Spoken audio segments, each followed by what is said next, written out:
Okay, so what I did was Swenson's Drive-In, and the service that I will be presenting is adding a restaurant portion to all of the locations. So just some background, it was founded in 1934 by Wesley T. Swenson.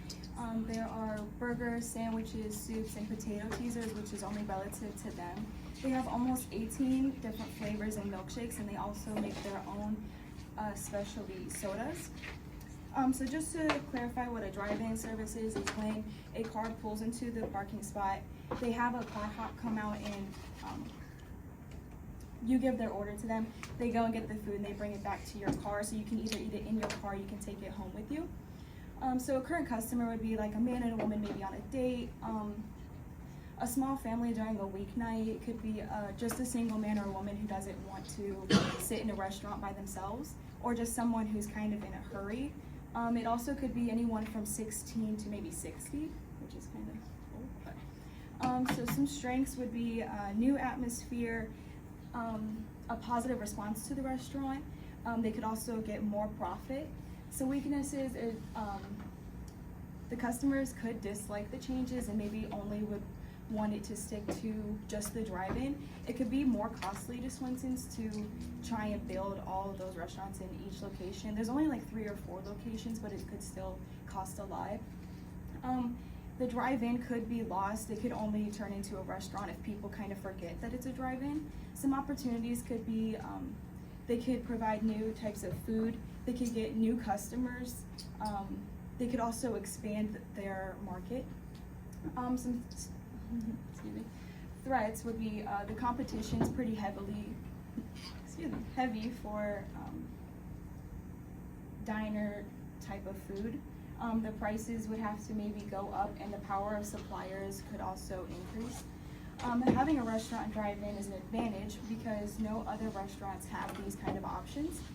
It is convenient to have the option to either come inside and eat in the restaurant or to stay in your car.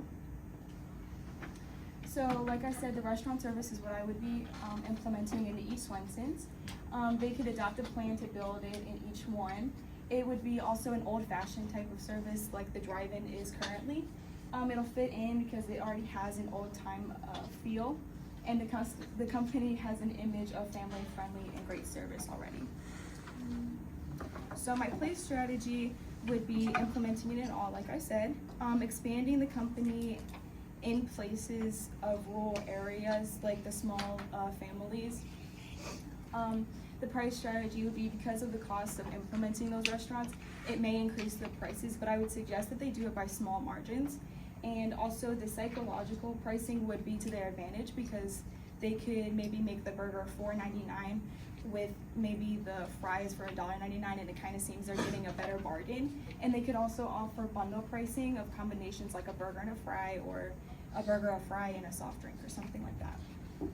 So the competitive advantage, they have one very strongly because there is not another company that offers the drive-in and the option of coming inside. Steak and Shake is very similar, but they only have the drive-through option. They don't have a drive-in option.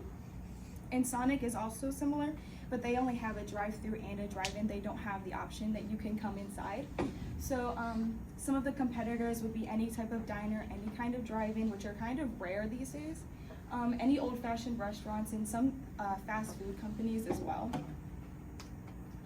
So the promotional mix that I would go for if I were Swenson's would be TV advertising, radio advertising, because it's kind of a local company. Like I said, there's only 4 locations, I think, and they're pretty close together.